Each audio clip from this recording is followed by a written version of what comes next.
अगर allergy test में आपका आईजी लेवल बहुत ज़्यादा आ रहा है तो उसमें ज़्यादा कोई टेंशन लेने वाली, घबराने वाली बात नहीं रहती है। आईजी लेवल को कैसे कम किया जा सकता है, आईजी लेवल अगर आपका हाई आ रहा है तो क्या करना है, क्या नहीं करना है, कौन कौन सी कंडीशन में ये हाई आता है, ये सारा जो प्रॉब्लम आपका है वो उसका सॉल्यूशन मैं आज के वीडियो में आपको बताऊंगा। सबसे पहले हम जानते हैं कि आईजीई क्या होता है। तो आईजीई का फुल फॉर्म होता है इम्यूनोग्लोबुलिन ई। इम्यूनोग्लोबुलिन जो रहता है वो एक टाइप के प्रोटीन रहते हैं, वो हमारे शरीर के सैनिक होते हैं। रोग प्रतिकारक शक्ति जो होती है बॉडी की हमारी बहुत ही पावरफुल और इंटेलिजेंट रहती है। जब भी बॉडी पे कोई एलर्जिक होता है या इन्फेक्शन होता है, बहुत ही एब्नॉर्मल रिएक्शन होता है, तो हमारी जो इम्यूनिटी होती है, जो रोग प्रतिकारक शक्ति होती है, वो उसके सामने रिएक्ट करती है। और ये जब भी रिएक्ट करती है तब उसका जो लेवल होता है ब्लड में वो बढ़ जाता है। सो ऐसी कंडीशन में जब भी डॉक्टर ये रिपोर्ट करवाते हैं तो आपका आईजी लेवल जो होता है वो हाई आता है। तो सबसे पहले हम जानते हैं कि आईजी लेवल जो होता है वो कौन सी कंडीशन में जो होता है वो ज़्यादा रहता है। तो एलर्जिक कंडीशन जो रहती है, जो स्किन एलर्जी रहती है, पर्टिकुलरली जो एटिकेरिया होता है, एंजियोइडिमा होता है, फूड एलर्जी है, ड्रग एलर्जी जो इनहेलेंट की एलर्जी होती है, कई पेशेंट को जो एलर्जिक राइनाइटिस होता है कि जो सीजनल के दरमियान नाक में से पानी आ जाता है, या बार बार खांसी या जुकाम हो जाता है, या जो अस्थमा का जो प्रॉब्लम रहता है, ऐसे कंडीशन जो एलर्जिक रिलेटेड है उसमें आईजी का लेवल जो होता है वो ज़्यादा रहता है। दूसरा जो इन्फेक्शन रहता है, जो पैरासाइट इन्फेक्शन होता है, उसमें भी आईजी का लेवल बहुत ज़्यादा हाई होता है। बहुत रेयर कंडीशन जो रहती है, ऐसे सिंड्रोम्स रहते हैं, हाइपर आईजी सिंड्रोम्स, टॉयक वेबर सिंड्रोम्स, ऐसे सिंड्रोम्स जो जेनेटिक बेस्ड होते हैं, उसमें भी आईजी का लेवल हाई होता है। कई बार बहुत रेयर केस में आईजी लेवल जो होता है वो कैंसर कंडीशन जैसे माइलोमा और ऐसा होता है, ऐसे कंडीशन में भी बहुत हाई रहता है। लेकिन 99% केस में जो एलर्जिक और अस्थमा रिलेटेड प्रॉब्लम है उसमें ये हाई रहता है। तो आईजी लेवल जो है ऐसा नहीं है कि स्पेसिफिक एक ही कंडीशन में ये हाई रहता है, लेकिन ये बताता है कि आपकी बॉडी के इम्यून सिस्टम में कुछ ऐसा हुआ है, उसकी वजह से बॉडी को आईजी का लेवल बढ़ाना पड़ा है। सो ये स्पेसिफिक नहीं होता है। सो आइए अब हम देखते हैं कि जो आईजी की नॉर्मल रेंज क्या होती है और उसको कैसे रीड किया जा सकता है। सो जब भी आपका आईजी रिपोर्ट आएगा तो आप देखेंगे कि वो जो नंबर है उसके पीछे लिखा होगा IU पर ml। IU means international unit पर मिलीलीटर। ज़्यादातर केस में यही रहता है। कई बार इसका जो यूनिट होता है वो थोड़ा डिफरेंट होता है, लेकिन मोस्ट कॉमनली जो होता है इंटरनेशनल यूनिट में ही मेजर किया जाता है। कई बार किलो यूनिट पर लीटर में भी मेजर होता है, नैनोग्राम में भी रहता है। सो ये जो आईजी लेवल जो है उसकी रेंज रहती है। जब भी छोटे बच्चे होते हैं, इन्फेंट्स होते हैं, 1 साल का बच्चा होता है, जैसे जैसे एज बढ़ती है ऐसे आईजी का लेवल बढ़ता जाता है। पहले बहुत कम होता है नॉर्मल रेंज, फिर धीरे धीरे आईजी का लेवल बढ़ता है। सो एज के हिसाब से आईजी का लेवल जो होता है वो चेंज होता रहता है। जब भी आईजी लेवल जो बढ़ता है तो कौन सी रेंज से बढ़ता है उसका जो है वो ग्रेड रहता है कि माइल्ड होता है, moderate, severe and very high. तो आईजी का लेवल अगर आपका 100 से नीचे है तो उसको नॉर्मल कंसिडर करते हैं। 100 to 300 में 100 से 300 का रहता है तो उसको माइल्ड बोलते हैं कि माइल्ड आईजी लेवल हाई है। 300 से 1000 होता है तो उसको मॉडरेट बोलते हैं। 1000 से 2000 होता है तो उसको हाई बोलते हैं। और अगर 2000 से भी हाई है तो उसका मतलब कि वेरी हाई आईजी लेवल है। सो ये आप देख सकते हो कि कौन सी कंडीशन में ये जो ग्रेड के रिलेटेड आईजी का लेवल रहता है। लेकिन आपको ये बात ध्यान रखनी है कि आईजी लेवल जो है सिर्फ उसका कितना जो परसेंटेज है या कितना उसका लेवल है वो मायने नहीं रखता है। उसके साथ डॉक्टर जो होते हैं वो आपका हिस्ट्री लेंगे, आपका क्लिनिकल सिम्टम्स जो होते हैं वो मेजर करेंगे, आपको क्या हो रहा है, पहले कोई दवाई लिया है नहीं लिया है, वो सारी जो इन्फॉर्मेशन होती है वो गैदर करके फिर ही आईजी का रिपोर्ट जो होता है उसको इंटरप्रेट किया जा सकता है। जनरली जो एलर्जी के पेशेंट रहते हैं उनका आईजी का लेवल जो होता है वो 300 से 1000 के आसपास रहता है। बहुत रेयर केस में वो 1000 से ऊपर जाता है। तो जब भी आईजी लेवल आपका हाई आता है उसका मतलब कि ज़्यादातर केस में आपके जो एलर्जिक रिस्पॉन्स जो है वो एक्टिवेट हो गया है। सो कोई ना कोई ऐसा ट्रिगर है, कोई ऐसा फैक्टर्स है कि आपकी बॉडी की इम्यूनिटी को ये एग्रीवेट कर रहा है। इसमें अच्छी बात ये रहती है जैसे डायबिटीज़ वाले पेशेंट होते हैं तो उनका शुगर 300 से 1000 हो जाता है तो बहुत सीरियस कंडीशन होती है, वो बॉडी को बहुत डैमेज करता है। आईजी में ऐसा नहीं होता है कि 300 से आपका 1000 चला गया है तो ये बॉडी को अंदर बहुत कुछ डैमेज करेगा या प्रॉब्लम करेगा, ऐसा नहीं होता। उसका मतलब यही रहता है कि आपका जो बॉडी का जो एलर्जिक रिस्पॉन्स है वो थोड़ा बढ़ गया है।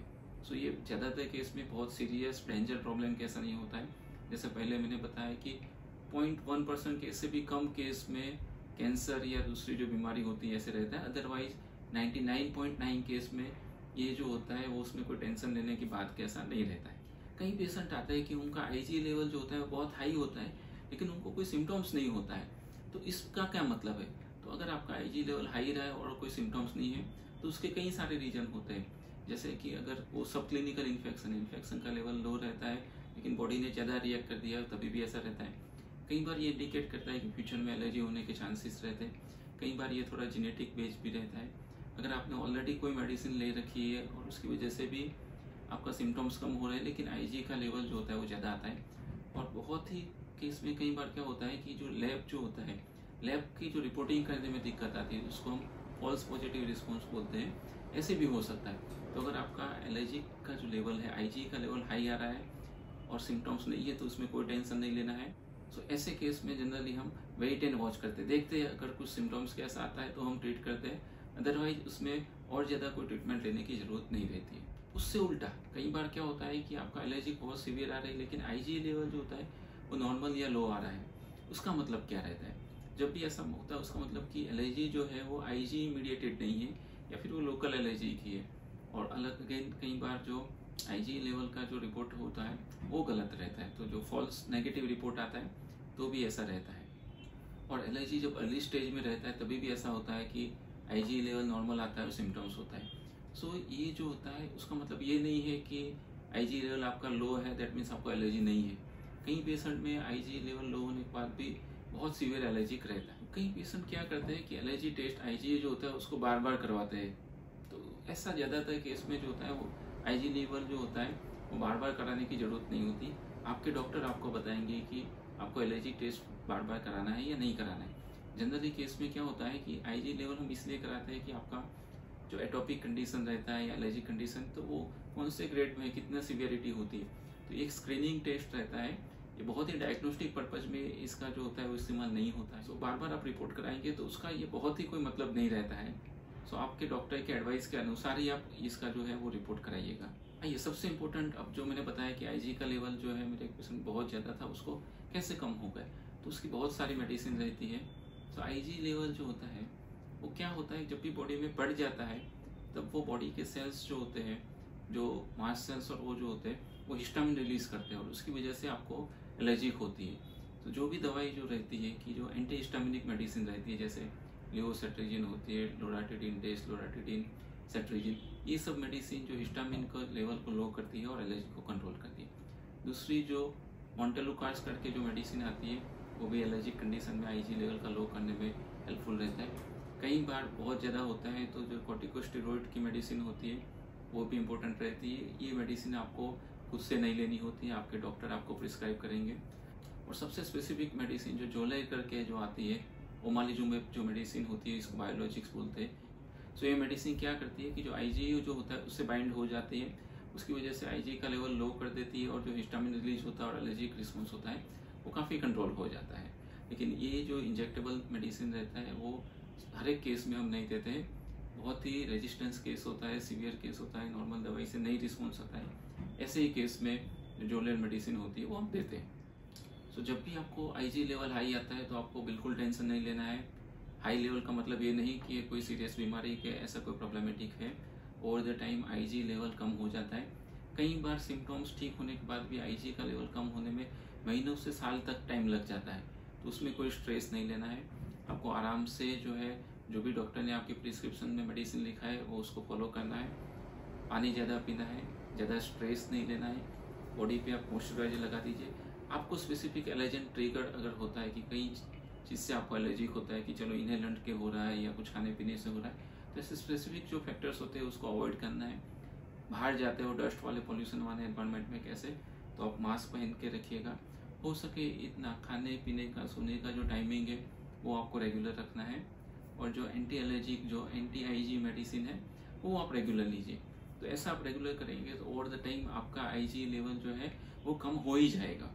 IgE लेवल जो है वो कई बार पेशेंट जो होता है उसका लेवल बहुत ज़्यादा हाई आता है तो बहुत घबरा जाते हैं कि डॉक्टर ये कैसी बीमारी है, ये क्या हो गया है। तो जैसे मैंने बताया कि IgE लेवल हाई आना यही बताता है कि बॉडी का हमारा जो इम्यूनो रिस्पॉन्स जो है वो थोड़ा ज़्यादा एक्टिव हो रखा है। तो ओवर द टाइम जो है वो नॉर्मल हो ही जाएगा। आपका आईजी का लेवल कंसिस्टेंटली हाई आ रहा है, उसका मतलब ये रहता है कि ये क्रॉनिक कोई कंडीशन रहती है, या ट्रीटमेंट अच्छे से नहीं हो पा रही है, या कोई भी ट्रिगर जो होता है उसका कंटिन्यूस एक्सपोजर होता है, तभी भी ये जो आईजी का लेवल कंटिन्यूसली हाई आता है। सो एलर्जी के रिलेटेड बहुत सारे वीडियो मैंने बनाए कि एलर्जी क्यों होती है, एलर्जी का क्या कारण है, एलर्जी जब हो उसमें आपको क्या करना है, क्या नहीं करना है, कौन सी दवाई लेनी है। वो सारी वीडियो की जो लिंक है वो मैंने डिस्क्रिप्शन बॉक्स में दे रखी है। ऐसे और भी वीडियो देखने के लिए मेरे चैनल को सब्सक्राइब करना और लाइक करना मत भूलिएगा। Thank you.